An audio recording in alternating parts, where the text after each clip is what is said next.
signal now for when I'm needed.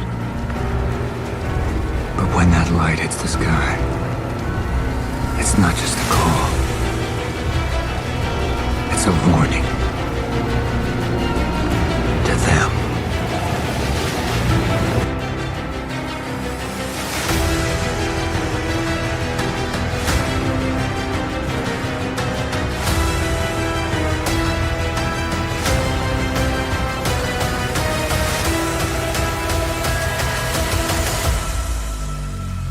Yes, sir. Welcome to Beyond the Bat Signal. I'm your host, Dominic Yanika. Join me as we dive into the depths of Batman's lore, dissecting the rogues gallery, and uncovering the stories of our iconic vigilante known as the Dark Knight. Beyond the Bat Signal is a proud member of the Batman Podcast Network, aka BPN, hosted by Batman on Film. Visit their website, batman-on-film.com, and you can check out the list of shows that they have, and there's a wealth of them. A couple of them, one is definitely host of is Batman on Film. They have their own little podcast, I know, Batman Book Club, and another one is Straight Outta Gotham. Now, thank you very much for tuning into today's episode, where we are going to discuss the review from a 1-month hiatus, Batman 161, Hush 2, and it is titled, let me just go here while I fill in, and it's called The Queen. And I get the reference because I think they were playing chess, and it was a chess reference. Written by Jeff Loeb. Pencils by Jim Lee. Now, with that being said, before we get into Batman 161, just want to welcome each of you, either longtime listeners or new listeners. You can tune into new episodes anywhere you listen to podcasts. That's Apple, Spotify, iHeartRadio. And if you want to follow along on what we do, we just have one social, kind of thinking about doing two. But anyway, it's X/Twitter. So if you'd like to give a follow at Beyond Bat Signal, feel free. Go ahead. Or if you want to fire away and shoot an email, ask a question. Listen, bring it on. I love it. It's at beyondthebatsignal@gmail.com. And pretty important, if you guys can take 2 minutes out of your day and leave a 5-star review. I know there's been quite a few people that have left that and even written a review. Really goes a long way, and it's definitely greatly appreciated. But anywhere where you get you listen to podcasts, whether it's Apple, Spotify, any type of platform, it really does help support the show and allow us here to be seen. So, without further ado, let's get into Batman 161. Hush 2. Now, looks like there were multiple covers for Batman 161. I got the one by Jim Lee, where he has Batgirl fighting Batman. There was a lot that were, I guess there were so many that were released, but, you know, there's one that I have to hunt down, and if you don't know what I'm talking about, search up the Mann Brothers. They have a cover on this issue, and my God, does it look ridiculous. They both went off, and it just looks like old school Batman. He looks angry and has a hush in the background. It is dope. Like, to me, that is the cover thus far in this series, hands down. Tell me if I'm wrong. But yeah, anyway, I got cover A. It's cool. It's not my favorite. And there's, just before I get into it, it's sprinkled in is Superman advertisements all throughout, James Gunn film, and it's just now playing in theaters. And I just love that little touch. It just gives me like old school vibes as to like what movies in theaters, and I'm like, man, I'm gonna look back at this comic in like 10 years from now and be like, that is pretty dope. Even if you look at, like, I open up comics from the 80s, 90s, I love looking at their advertisements. Anyway, Batman 161 picks up where it left off, and Jim Lee, I mean, do I say anything more? This guy's continuing to bring the art, and he does not disappoint. And you have Batman, who's just absolutely livid, and he is kind of at a standstill. He's like, shit. Like, before I was on my own, I had no one to worry about, and it was so easy. Now I have a family and people that I care about, and they are all vulnerable. And not only that, he's vulnerable. But Robin, being, I guess, Talia al Ghul's son, or you can say Damien, the grandson of Ra's al Ghul, smart kid, he's feisty, and Hush has got him dead to rights, and he's got an X-Acto knife right at his throat. And what does he do? He goes a little old school, and it kind of just gives me vibes of Batman Begins. Robin, or Damien, pushes on his utility belt, and sure enough, you get all these bats just swooning in and distracting everyone, attacking. Especially Silence. You got a nice little panel where he's just like, what the hell's going on? And it distracts Hush, and Batman gets his hands on Hush, and they get a couple good hits on each other. Hush really gets him good with the X-Acto knife going through the right side of his chest, and it kind of just shows on the continuing pages. It's not like it just kind of disappears. Like, I love that, like, little continuation. Then there's that weird looking girl, I kind of forget her name. Don't know what her superpower is, other than like this, she just extends her arms and it turns into, like, I don't know, anything. Anyway, and there's an escape route that Hush already has, and sure enough, like, they take off. And Batman's just trying, like, he's saying, like, you are not leaving. Following that, kind of didn't understand the whole Bane thing. Not a fan of it. Batman was reminded about, like, it's like, oh, it's great that Bane was here. Thanks, Robin, for bringing him. But Batman's just like, why the hell did you bring this guy? And Batman had one thought only.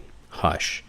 Batman turns around, takes a beautiful left hook, cracks Bane right in the face, and just knocks him out, which I thought, kind of weak.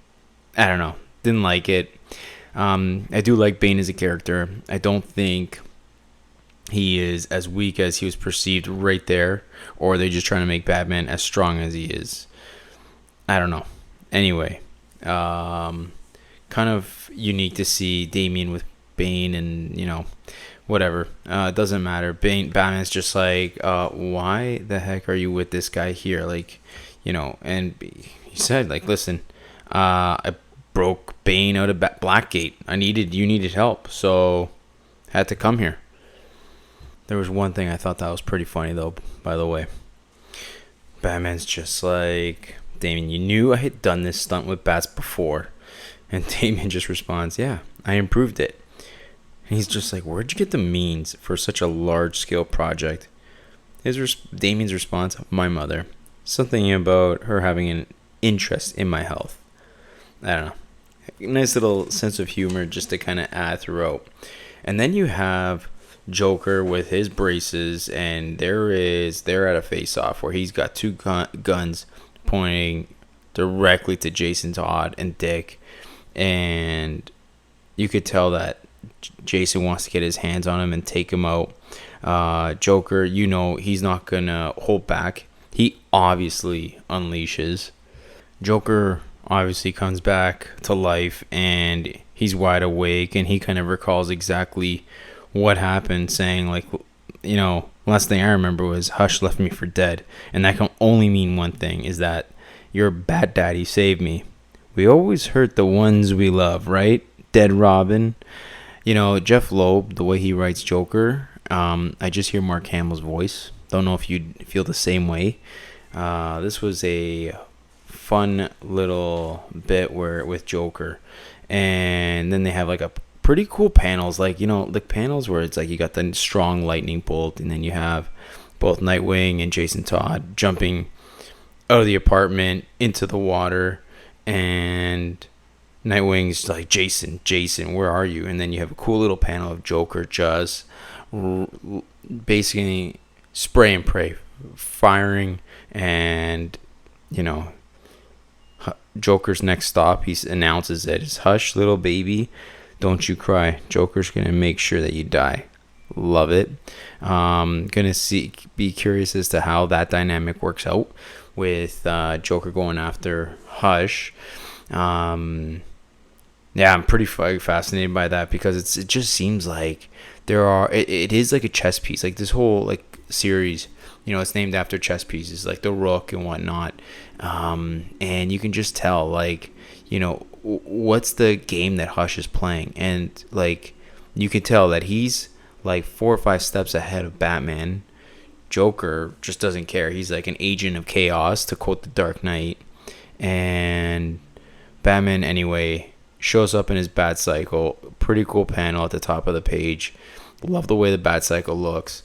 And Batman was just saying that Damian was told him that they came here looking for Jason, and Batman, doing his detective work, is like, okay, here's some blood, and more of it looks like a Russian nesting doll wrapped up in an enigma.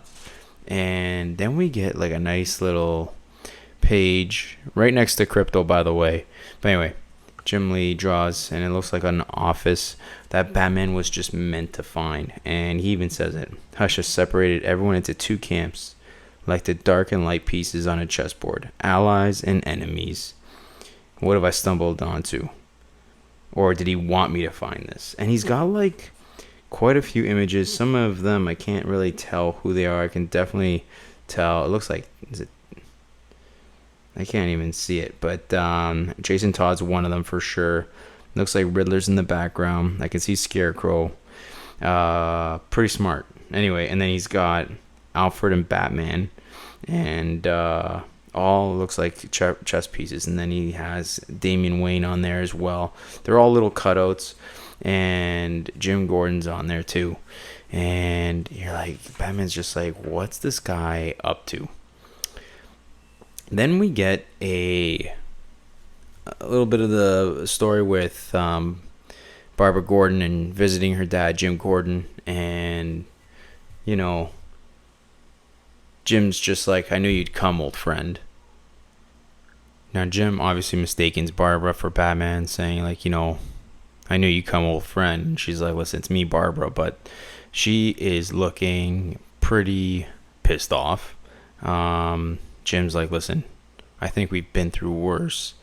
And she's like, this might not be the time to tell you, but Batman saved Joker's life. And she's obviously ticked off because it affects the ones that she loves this time. And then we have a panel where Batman is kind of listening in on the conversation between Babs and Jim. And Jim takes Batman's side. You know how he is. And he understands Batman. And it's like, Jim's kind of defending Batman, saying, like, if that's what happened, if Batman saved Joker's life, and that's what really happened, then he had no other choice. It makes him better than the Joker, better than all of us in some ways. And Barbara's just like, I cannot agree with you on this one, Dad. Sorry. The way Barbara Gordon looks, in the sense of like her Batgirl outfit, gives me memories of Batgirl from the 1966 series, with kind of like the purple and yellow. Love it. And then you get a nice little flashback of the Killing Joke, and it seems like that's what Jeff Loeb has been doing lately, where he's just kind of brought back images of the Killing Joke, probably one of the most traumatizing experiences that Barbara Gordon ever experienced, and obviously for Jim. And Jim still stayed the course. Like, kind of interesting that even through it all, I remember Jim saying to Batman, you do it the right way, you get him out of here the right way, alive. And even though Barbara was paralyzed. Anyway, we get a flashback of Jim and Batman from that night. And it's conversations between Jim and Batman. And even Jim remembering Sarah, his wife, and he's like, Batman's like, Jim, is that your wife? Is that what your wife would want? After Jim says, like, I'm gonna kill the Joker. And Jim responds, she'd say, we would do it by the book. Show him that our way works, which totally reminds me of the Killing Joke. And then another panel, I should have done this a long time ago, and you can tell that this is a memory from the first Hush, where Batman's just about to beat the living daylights out of Joker, and Joker stops. He's like, I can't let you do this. Like, there's a line that we do not cross, otherwise we're the same as him. And it's all little memories that it's like, listen, we do not kill the Joker, just to kind of get the fans just to remember, and new fans alike as well. So you have Hush in the next page kind of looking on, and he already knows where Batman is. And meanwhile, Batman's just, in his own mind thinking like, is this all my fault?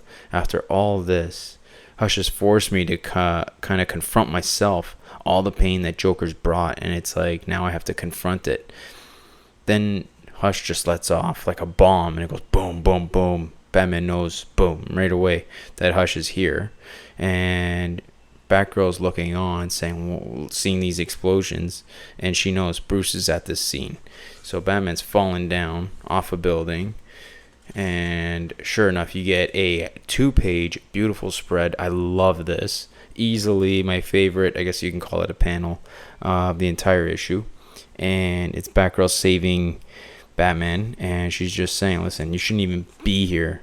And clearly pissed off, and she's going to take out her anger. And Batman's trying to like block her and say, listen, this is all Hush who's behind this. And she's just basically like, enough. You saved Joker's life, and this could have cost my dad his life. And she's like, there comes a time when you just have to accept responsibility for your own actions, Bruce. And Batman's just like, Barbara. And all of a sudden, Batgirl just kind of goes invisible, and he's like, huh? What the hell just happened? But in his little like thought bubble, he's just like, I admire her. Maybe I should have taken the time to tell her that. And obviously Bruce, being the cold man that he is, and he's not going to share his emotions. But Batman's got his own tech, and he's got his little heat sensor to be activated, and he's able to track down Barbara, and he takes one big swing and makes sure that she's kind of centralized. And then all of a sudden, boom, there's like this big bow that comes between Batman and Batgirl, and all you hear is Batman stop. And who shows up to kind of save the day? Nightwing. And he's not alone. He's with Huntress, he's with Robin, he's with Catwoman, and then there's Riddler? Question mark? Like, what the heck? And you can tell that Barbara just wants to take out her anger. But I love this little panel of the Bat family. Just listen, we got to be here. We got to stick together, and we got to take out Hush. And then you get like the following page where there's all the different Batman covers, which I love. Literally, Clayman, Seth Man, still the best one in my opinion. But yeah. That's the end of the issue, and it's to be continued. This was not my favorite of thus far of what they've released. I think there's been 58, 59, 60, 61, so 4. I'd say it's probably my least favorite. But then again, Jeff Loeb just leaves enough breadcrumbs for us to keep wanting more. I mean, Jim Lee with the artwork, still phenomenal. Kind of curious to see where this all goes in terms of the Bat family, and it keeps me guessing, which I like, and how Hush is playing this game, and the way Jeff Loeb's written Hush thus far, I'm enjoying, because it's like he is sprinkled into the story just enough, and it's what mind games are you playing right now. And probably the panel, not based on how it's drawn, but my favorite panel where it's like, what's he planning, is where has all the chess pieces of all the Bat family and people behind his plan, and it's like, what's this guy doing, what's he up to? And probably someone way smarter than me that is listening can figure it out. I unfortunately cannot. But with that said, listen, I'm enjoying it. This has been a great series. What would I give it? Probably give it a 7.7 out of 10, or what is that, B plus? Maybe, no, not an A minus. But I do like it. It's just, it takes place, and it just seems to kind of just push the needle a little bit, just enough. This is definitely more character building, though. And I do like the moment with Damian Wayne. I hated that Batman just kind of punched and knocked out Bane in one shot, and that was it. I thought that they could have done maybe a little bit more, or he just kind of stuck around. I don't know. But then again, it's stupid, because it's like, well, why, Bane, you went and killed Alfred. I hate your guts, So kind of stupid that he was even part of it. But yeah, overall, I thought the art was amazing. The story was great. So far, we're 4 issues in. I noticed that there's some mixed reviews. Some people like it, some people love it, some people hate it. I'm definitely someone that's been enjoying it, loving it. I mean, Jim Lee's artwork, you can't get tired of that. And the way Jeff Loeb has been writing this and The Last Halloween, I am loving every moment of this. And actually, this week is what we're getting. Is going to be releasing is the Batman The Last Halloween issue 8. So that should be fun. Guys, I'm not sure if you can tell, but I am absolutely gassed. Just recently, we've had a little one being welcomed into the family. I have a daughter. And let me tell you, the whole lack of sleep is a thing. So to all the parents out there, God bless you.